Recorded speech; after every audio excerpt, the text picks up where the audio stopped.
Today's topic on 1 Minute Wellbeing is going to be loneliness. In a survey by the BBC's Loneliness Experiment, 27% of over 75s reported some level of, or self-reported some level of loneliness.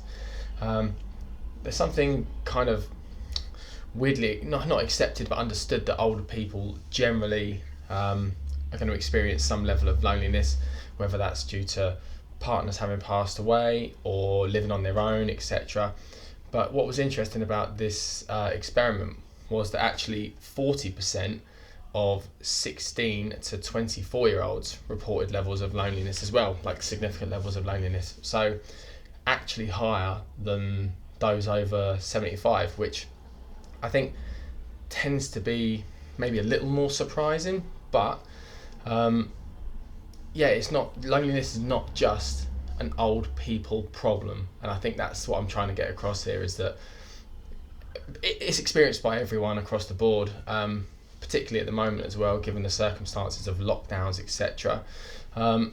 So when we say about reaching out to older people to help them in terms of their loneliness, contacting them, socially distanced walks, etc., whatever it might be, also consider contacting younger people that perhaps you haven't heard from in a while, or their behaviour is just in a slightly different to usual.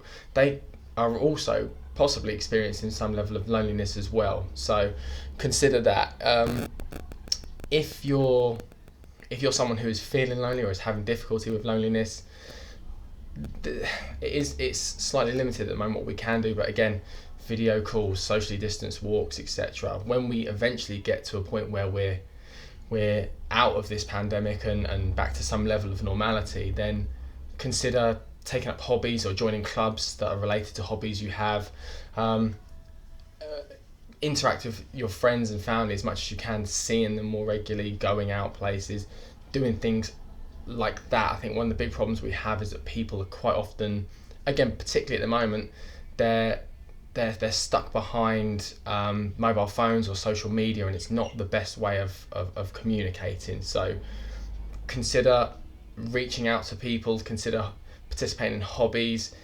Things like meditation practices as well can also be really, really good in terms of helping ground people and limiting that level of loneliness. So that's a very, very quick overview of some of the statistics regarding loneliness. It's not just an older people problem, it is across the board. It's a population problem.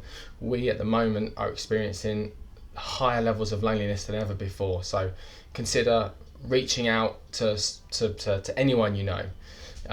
If you're someone who's struggling with loneliness or know someone who may be, feel free to contact me through social media or go to the website triowellbeing.com, and I'll be glad to help.